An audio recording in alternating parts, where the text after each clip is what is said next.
अस्सलाम वालेकुम, welcome to my YouTube channel. मैं हूं आपका टीचर समील और आज है हमारी क्लास नंबर 4 एक्सेल की।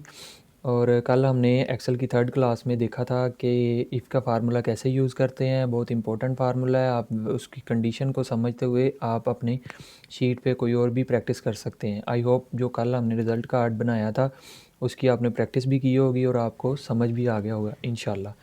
ठीक है, और इफ़ की 2-3 एग्जांपल मैं आज और देता हूँ ताकि आपको अच्छे से समझ आ जाए। इफ़ का फार्मूला बेसिकली कंडीशन है, कोई भी कंडीशन देनी है कि ये हो ये ना हो। अगर ये हो सकता है तो इसका क्या आंसर आना चाहिए और क्या, मतलब कि मैनुअल चीज़ को हमने जो ऑटो चीज़ है उसको मैनुअल में कन्वर्ट करना है कि हम ये कंडीशन दे के अपनी जो भी शीट तैयार करना चाहते हैं वो कर सकते हैं ईजीली। ठीक है, और आज की क्लास स्टार्ट करते हैं। Let's start. ठीक है, ये हमारी एक्सेल की शीट आ गई है जो कल हमने बनाई थी, रिज़ल्ट कार्ड बनाया था। ठीक है, तो रिज़ल्ट कार्ड में ये आपको आई होप सबको समझ आ गई होगी कि ये कैसे किया है। रिज़ल्ट कार्ड में ग्रेडिंग ग्रेड कैसे लगाए हैं, कैसे कैसे ये इफ़ का फार्मूला यूज़ किया है।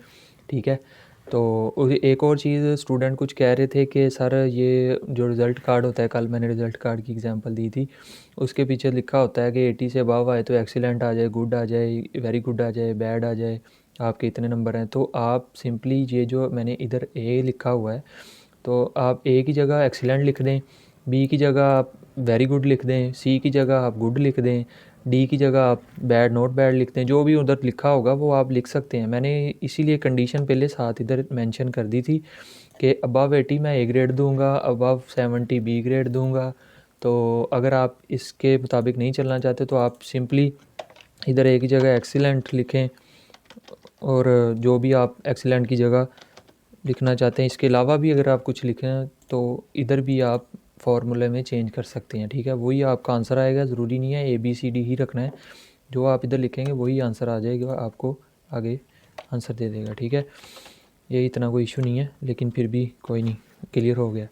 ठीक है, आप इफ़ की 2-3 एग्जांपल देते हैं और साथ कंडीशन फॉर्मेटिंग का थोड़ा सा बताऊंगा। और आज की क्लास इंशाल्लाह हमारी छोटी सी होगी। स्टूडेंट 1, और इसी को हम जो हमने पढ़ा है कि इसको ड्रैग एंड ड्रॉप में थोड़े से स्टूडेंट लेता हूँ। ठीक है, आगे उनके मार्क्स लिखते हैं।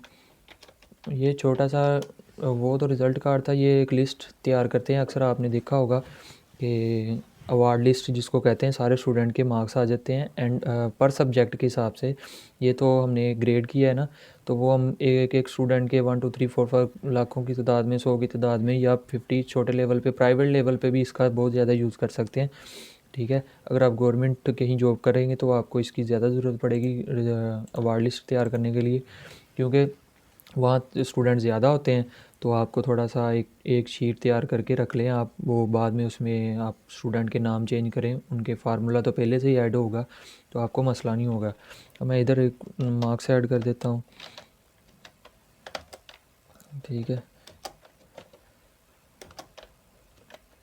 ये मैंने मार्क्स ऐड कर दिए हैं। ठीक, और अब हमने इनको बताना है कि फ़ेल और पास।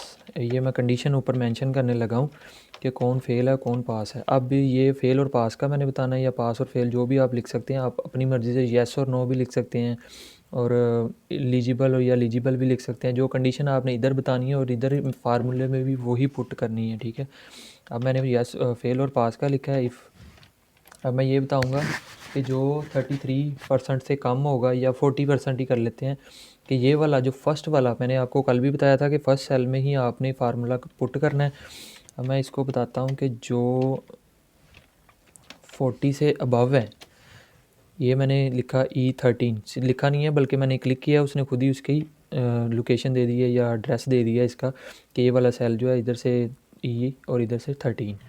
अब ये इसको डबल कोटेशन में लिखना है। जो 40 से अबव आएगा उसका मैंने पास लिखना है, डबल कोटेशन, फिर डबल कोटेशन में आप फेल लिख दें। ठीक है, अब ये होगा कि आपका ये छोटा सा फार्मूला है। ठीक है, उसमें हमने ABCDEF सारे लिखने थे, इसमें 2 ही कंडीशन थी, इसलिए ये इतना ही है बस। अब ये मैंने इंटर किया है। अब इसके बाद मैं बार बार दूसरे तीसरे सेल में फार्मूला पुट करने की बजाय मैं एक ही दफ़ा फार्मूला लगा के उसको ड्रैग एंड ड्रॉप कर दूंगा, तो वो हमें रिज़ल्ट दे देगा कि कौन फेल है कौन पास है। अब ये स्टूडेंट नंबर 5 और स्टूडेंट नंबर 2 जो है उसके बिलो 40 हैं, इसके 23 हैं, इसके भी 23, तो उसने खुद ही फेल शो कर दिया कि ये बच्चे जो हैं वो फ़ेल है, ठीक है। अब इधर से आप मार्क्स चेंज करके भी देखें कि अगर इसके ये 45 है, मैं इसके 25 करूं तो ये खुद ही ऑटोमेटिक फ़ेल का ऑप्शन हमें दे देगा। अगर ये वाला बच्चा फ़ेल है, नेक्स्ट ये इन फ्यूचर अगर आपके पास न्यू शीट बनाने के लिए आती है तो आपके पास ये फॉर्मेट ऑलरेडी पुट होगा एक्सेल की शीट में। आपने सिर्फ स्टूडेंट के नाम चेंज करने, इधर से नंबरिंग चेंज करनी है तो आपका काम हो जाएगा। अब मैं इसमें इसके नंबर करता हूँ 56, तो ये हमें पास शो कर देगा, ठीक है। ये छोटी सी एक और एग्जांपल थी इसकी। नेक्स्ट एग्जांपल हम लेते हैं वोटिंग की, जो कल मैंने बताया भी था। वो भी छोटी सी है, इतनी मुश्किल नहीं है। इधर भी हम नेम लिख लेते हैं, नेम की बजाय हम वोटर 1 2 3 ऐसे कर लेते हैं, ठीक है। उसके बाद इधर एज मेंशन कर देते हैं कि इसकी एज इतनी है, इसकी एज इतनी है, ठीक है। सबकी एज लिख दी है रैंडम अंदाज़न। और उसके बाद हमने लिखना है, इधर लिख देते हैं येस और नो। आप इसके अलावा भी लिख सकते हैं, उर्दू में नहीं इसमें लिखा जाएगा, लेकिन वो कीबोर्ड इंस्टॉल करेंगे तो फिर हो जाएगा, वो भी हम बताएंगे, अभी ये नहीं है। येस और नो लिख दिया मैंने कि जो आपको ये तो पता ही होगा सबको कि जो 18 से अबव हैं वो वोट कास्ट कर सकते हैं, जो 18 से बिलो हैं वो वोट कास्ट नहीं कर सकते। अब मैंने जो वो 18 से अबव होंगे उनका येस आ जाएगा, जो 18 से बिलो होंगे उनका नो आ जाएगा। फिर इफ़ का फार्मूला यूज़ करेंगे ऐसे ही। अब फिर फर्स्ट सेल की पे क्लिक किया मैंने, ठीक है। तो ये उसने बता दिया J13। अब ये मैंने करना है कि ग्रेटर देन 18 जो होंगे उसके येस आ जाएगा, ठीक है। और जो इससे कम होंगे, अब दूसरी कंडीशन बार बार लिखने क्योंकि दो ही कंडीशन है, येस और नो। ऊपर वाली जो थी उसमें हमारे पास 5-6 कंडीशन थी, इसलिए पूरा फार्मूला लिखना पड़ रहा था।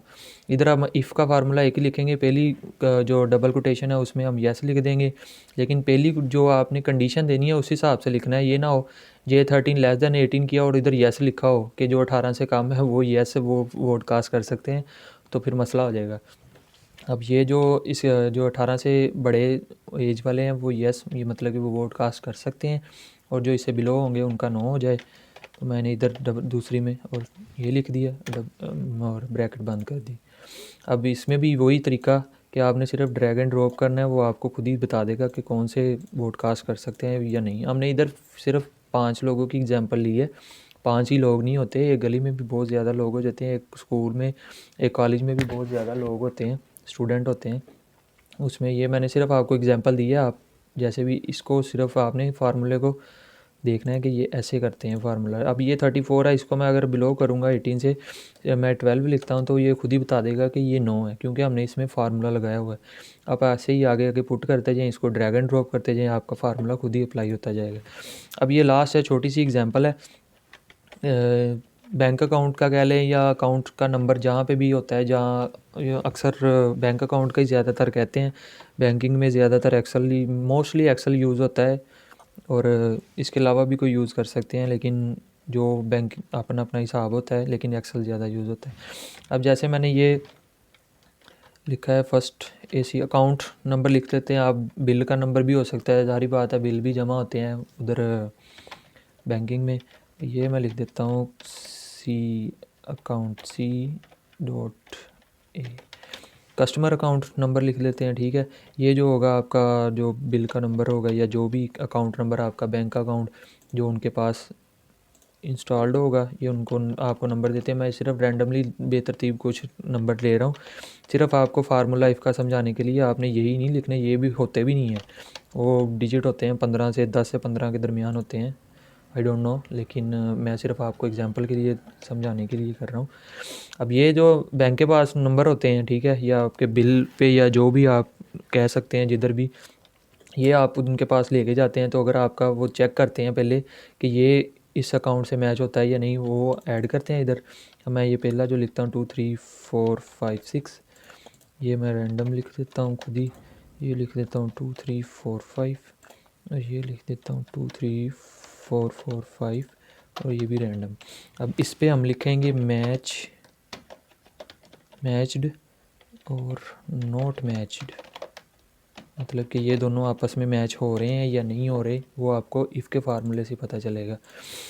इधर भी वही इफ़ ब्रैकेट ओपन। अब आपने यहाँ पे थोड़ी सी हमने अब करना है ग्रेटर देन और लेस देन का कॉन्सेप्ट नहीं है। अब हम इन दोनों जो कॉलम है इनकी देखनी है कि कौन से आपस में काउंट नंबर मैच हो रहे हैं या नहीं हो रहे। अब आप पहले इस पे क्लिक कर लें और इक्वल, अब फिर इस पे क्लिक कर लें और उसके बाद आपने इसको बताना है कोमा लगाना है। ठीक है, पहली कंडीशन हमने उनको बता दी है कि अगर तो ये दोनों आपस में इक्वल हैं तो हमारे पास आ जाए मैच लिखा हुआ आ जाए मैच्ड। ठीक है, फर्स्ट डबल कोटेशन में ये, फिर कोमा, उसके बाद आ जाए डबल कोटेशन लगानी लाजमी है। उसके बाद अगर ये दोनों इक्वल नहीं है तो फिर हमारा नोट मैच लिखा आ जाए। ये कंडीशन थी, दो ही कंडीशन थी। जब भी दो कंडीशन आए तो आपको इफ़ का फार्मूला बड़े करने की ज़रूरत नहीं है, ये ना हो आप उस पर टाइम वेस्ट करते रहे। जो रिज़ल्ट कार्ड था उसमें 6 कंडीशन थी ABCDEF, इसमें दो ही है, मैच या नो मैच। अब ये मैंने इंटर किया है, ये दोनों। अब आपको चेक करने की ज़रूरत नहीं पड़ेगी कि ये जो काउंट करने के देखें 2 3 4 5 6 के दोनों मैच हैं या नहीं। आपने सिंपल इफ़ का फार्मूला लगाया तो आपको उसने बता दिया कि ये जो उनसे मैच है, जो उनसे नहीं मैच। ठीक है, ये वाला मैच था, मैच लिखा आ गया। जो नहीं था मैच यानी सेम नहीं थे, वो नोट मैच लिखा आ गया ईज़िली। ये कुछ एक दो एग्जांपल और थी इफ़ के फार्मूले की, तो इसकी आपने प्रैक्टिस कर लेनी है। अब हम चलते हैं कंडीशनल फॉर्मेटिंग की तरफ, कि जो हमारा टॉपिक रहता था। अब सबसे पहले हम इसको सिलेक्ट करेंगे, ग्रेड वाला जो कल हमने किया था। अब मैं चाहता हूँ कि जो भी इसमें हमारे पास, पहले तो इसको परसेंटेज को कम करते हैं, कोई बच्चा फेल करके देखते हैं, क्योंकि हमने कंडीशन जो लगानी है ना वो F पे लगानी है। अब ये F आ गया। ठीक है, अब मैं इस सारे कॉलम को पहले सेलेक्ट करूँगा, शिफ्ट के साथ जैसे करते हैं। कंडीशनल फॉर्मेटिंग पे आना है और आपने इधर highlighted cell text that contain.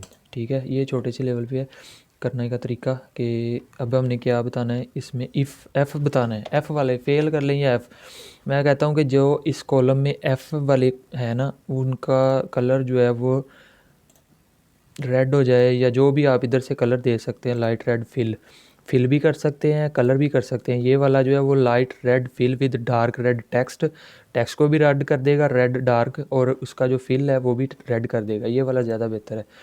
अब मैं इधर से ओके करता हूँ।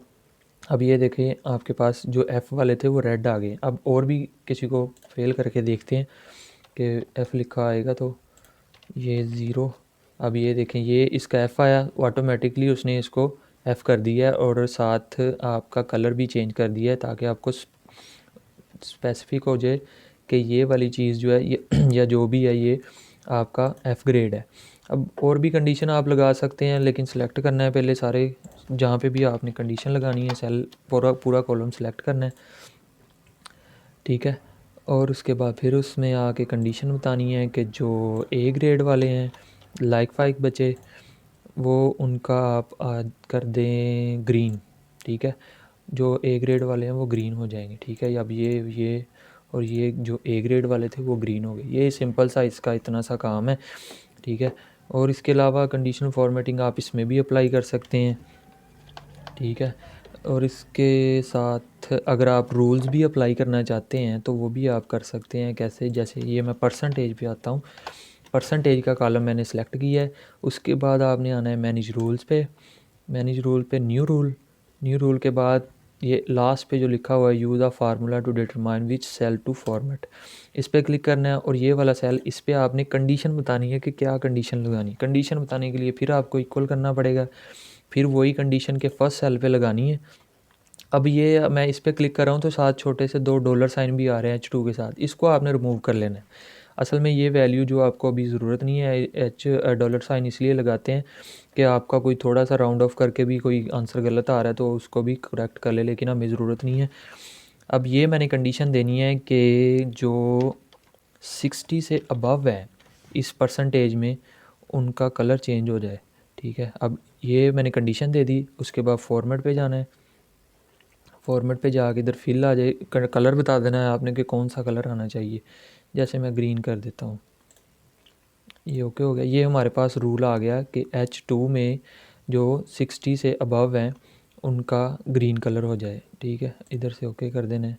अब ये जितने भी हमारे पास 60 से अबव थे इवन कि ये 59.33 को भी पिक नहीं करेगा, क्योंकि हमने कंडीशन दी है 60 से अबव वाले हाईलाइटेड करने हैं, तो वही होंगे। ठीक है, अब आप इसके अलावा भी कर सकते हैं।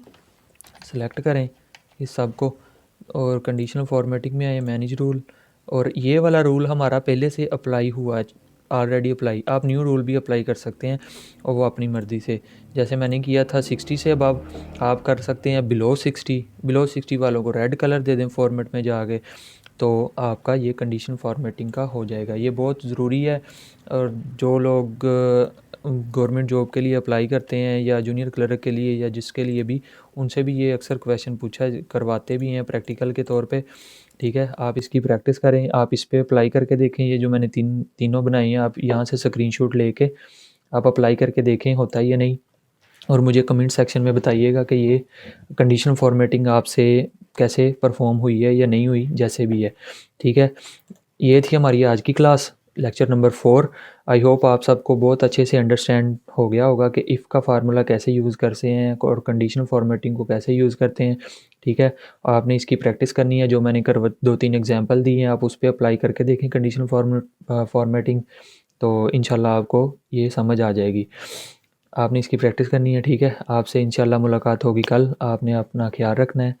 अल्लाह हाफिज़।